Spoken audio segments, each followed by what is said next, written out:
What is up, aspiring top producers? Hello, I'm going to explain to you how to explain the compliance fee to your buyers and sellers, or especially the buyers, so you sound like a professional. So, whenever you sit down with a client and do a buyer consultation, you're going to want to bring one of these.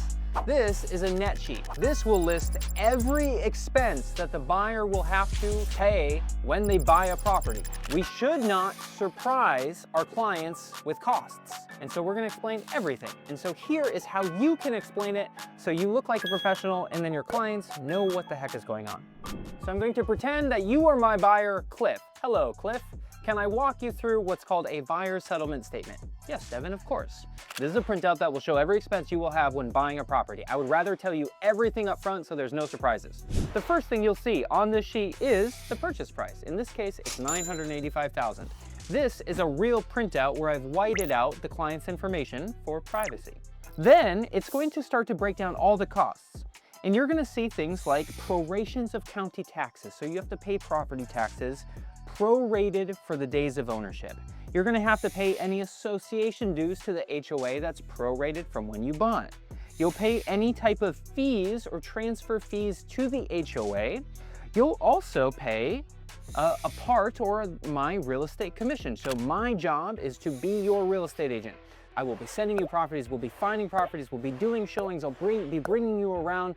Whether it takes us a month or 6 months, we will find you a home that you're really comfortable with. In this case, the sellers paid, you can see, 2.5% of my fees. It's very common for the sellers to cover a portion or all of the buyer's agent's commission, and then whatever they don't cover, the buyer is responsible for. So in this case, the buyer was responsible to pay myself 0.5% of the commission.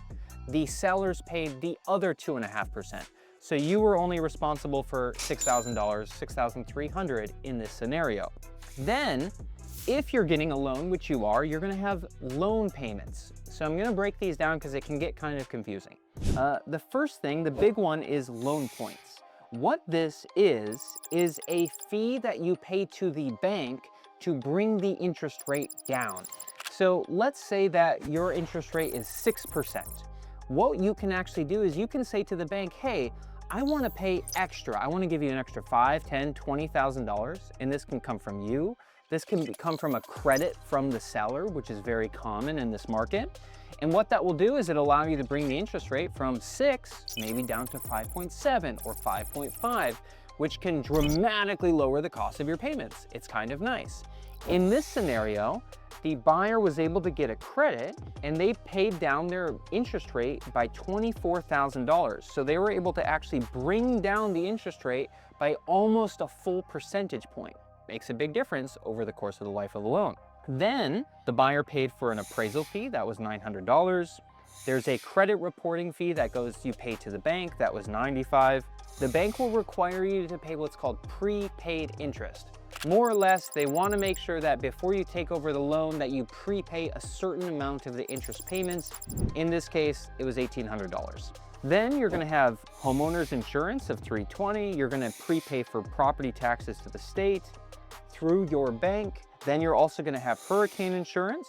I know, it's a lot. I know, that's why I show it to you ahead of time. Will also be title and escrow fees, $52 to $50, a lien reporting fee, a settlement agent fee to title and escrow, and then title insurance of $1,500. So it does add up. Then you're gonna have a recording conveyance fee for the Register of Conveyance to the state of Hawaii. You're gonna have an HOA transfer fee, association due. The HOA will also charge you a $325 transfer fee. There is going to be your homeowner's insurance premium. So this is the prepaid insurance. Then you're gonna have the premium for the hurricane insurance that you prepay for the year ahead of time. And then our brokerage charges a compliance fee. So on the back end, there's a lot of paperwork that we wanna make sure everything is done correctly. And this goes to my team to make sure they can handle that, and that's a $500 compliance fee.